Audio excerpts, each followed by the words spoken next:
Situation అనేది control లేదు. భవిష్యత్తులో కూడా 2 వారాల పాటు కౌంటింగ్ తర్వాత కూడా సిచ్యువేషన్ కంట్రోల్ చేయడానికి సెషన్ త్వరగా కూడా పంపించాలని కూడా ఇలాంటి సిచ్యువేషన్ కి ఏంటి ప్రధాన కారణం?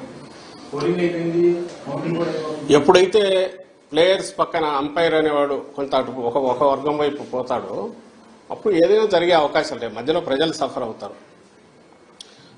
ఈ హింసాకాండ జరగడమో దాంట్లో ఆ సెక్షన్ ఆఫ్ పొలిటికల్ ఫోర్సెస్ ఏవైతే ఉన్నాయో డెస్పరేట్గా ఉండి రేపు కౌంటింగ్లో వచ్చే రిజల్ట్స్ చూసి మళ్ళీ డెస్పరేట్ ఇచ్చేసే అవకాశం ఉంది. కాబట్టి దాన్ని ఏమంటారు తగినన్ని బలగాలు కావాలని గవర్నమెంట్ వాళ్ళు ఫీల్ అయి పెట్టిండొచ్చు.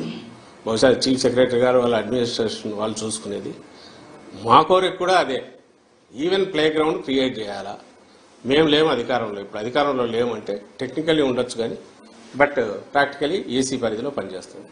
కాబట్టి మేము ఫర్వెంట్ రిక్వెస్ట్ అండ్ ఖచ్చితమైన డిమాండ్ ఏంటంటే ఎలక్షన్ కమిషన్ ఆబ్జెక్టివ్గా పనిచేసి ఒక సెక్షన్కు మాత్రమే కొమ్ముకు వస్తున్న ఒక రాజకీయ శక్తి కంటే టీడీపీ ఆ కూటమి కొమ్ము కాస్తున్న ఎన్నికల కమిషన్ వర్గాలు కానీ అధికారులు కానీ ఎవరు అంటే వాళ్ళను పక్కన పెడితే everything will fall in line, set right అవుతుంది.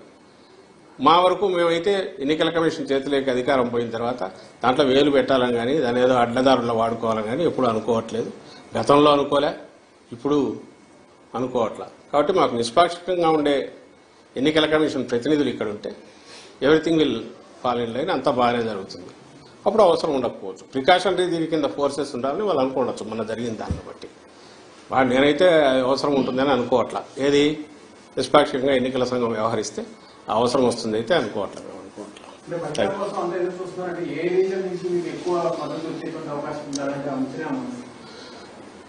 చెప్పాం కదా, కుప్పం నుంచి ఇచ్చాపురం వరకు మొత్తం జగన్మోహన్ రెడ్డి గారి పాలనలో ఏ కాన్స్టిట్యుయెన్సీలో ఏ నియోజకవర్గంలో ప్రయోజనం అందలేదో చెప్పండి.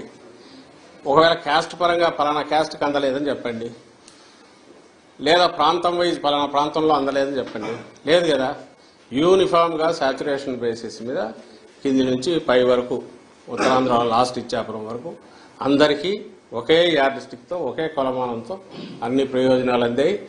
అన్ని ప్రాంతాల్లో ఈ ప్రయోజనాలు అందుకున్న వాళ్ళు కానీ లేదా అడ్మినిస్ట్రేషన్ పరంగా కింది వరకు డోర్ టు డోర్ దీనికి అది డోర్ స్టెప్ అడ్మినిస్ట్రేషన్ తీసుకెళ్లడంలో కానీ యూనిఫామిటీ ఒకే రకంగా జరిగింది. కాబట్టి ఆదరణ కూడా అన్ని వైపుల నుంచి అదే రకంగా ఉంది, ఇంక్లూడింగ్ కుప్పంతో సహా. అక్కడ కూడా బలమైన మంచి దీంతో మా పార్టీ గెలవబోతుంది అనేది మాకు కనపడుతున్నది, ఇప్పుడు కనపడుతున్న సూచన.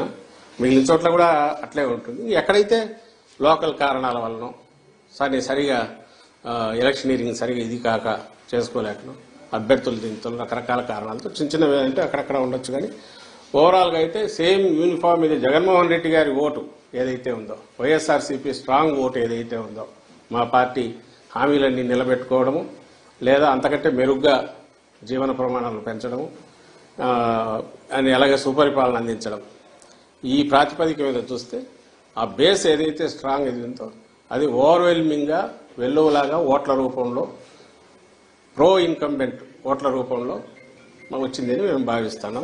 అది కనపడుతుంది. మీకు కూడా నేను ఇంతకుముందు చెప్పిందే, పర్సంటేజ్ ఆఫ్ ఓట్స్ పెరగడం, గంటలు వెయిట్ చేయడం, అలాగే మహిళలు బాగా ఎక్కువ మంది వచ్చి చేయడం.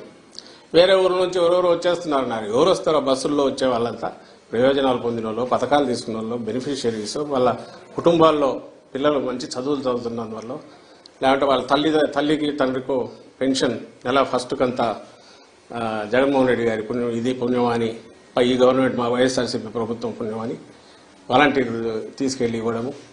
అంటే ప్రతి వాళ్లకు ఒక జగనన్న ఉన్నాడు, ఈ ప్రభుత్వం ఆడింది, మాకేం పర్లేదు, మేము ఎక్కడైనా పోయినా పని చేసుకున్నా అని చెప్పి దూర ప్రాంతాలకు పోయిన వాళ్ళు మెరుగైన వేతనాల కోసం దీనికోసం వాళ్ళందరూ కూడా ఇటు అదే పనిగా రావడం అదంతా మీ మీడియాలో వచ్చినవే, ఓవర్వెల్మింగ్గా బయట నుంచి వచ్చారని అక్కడి నుంచి వచ్చి. ఇవన్నీ కూడా రెండే కారణాలు ఉండాలి. ఒకటి, కొనసాగుతున్న పథకాలు ఇవి రావాలి, ఇవి వస్తే సేఫ్, మా బతుకులు బాగుంటాయి, సేఫ్గా ఉంటుంది అనుకోని ఉండాలి. లేదా చంద్రబాబు నాయుడు ఇచ్చిన ఫాల్స్ ప్రామిసెస్ అని నమ్మి ఉండాలి. మీలో ఎవరైనా నమ్ముతారా? ఆయన ఇచ్చిన ప్రామిసుల మీద ఆయనకే నమ్మకం లేనప్పుడు చంద్రబాబు నాయుడుకే జనం ఎవరు నమ్మినారు? ఎక్కడ డిస్కషన్ కూడా రాలే వాటి గురించి. ఆయనే నమ్మలేదనడానికి ఇన్ని రీజన్స్ నేను చెప్పింది. ఏది అవి వదిలేసి వేరే రకమైన వ్యక్తిత్వ హననము, లేకపోతే ఇండివిజువల్ను జగన్మోహన్ రెడ్డి గారిని టార్గెట్గా పెట్టి రోజు తిట్టడము, లేదా వైఎస్ఆర్సీపీ జనరల్గా తిరుగుతుండడము, ఇంతే తప్ప ఎక్కడ తాను ఇచ్చిన హామీల గురించి ఆయన కూటమి కానీ పెద్ద ప్రచారం చేసుకోకపోవడం. ఇవన్నీ చూస్తే ఖచ్చితంగా నేను ఇంతకుముందు అన్నది కనిపిస్తుంది. అన్ని ప్రాంతాల్లో అన్ని చోట్ల వస్తేనే మేము ఆశించి లేదా మేము ఎక్స్పెక్ట్ చేస్తున్న విజయం మాకు వస్తుంది. సో అన్ని ప్రాంతాల్లో సమానంగా ఉన్నాయి, బ్రహ్మాండమైన ఆదరణ ఉంది, రిజల్ట్ కూడా అట్లాగే బ్రహ్మాండంగా ఉంటుంది అనేది మా అంచనా.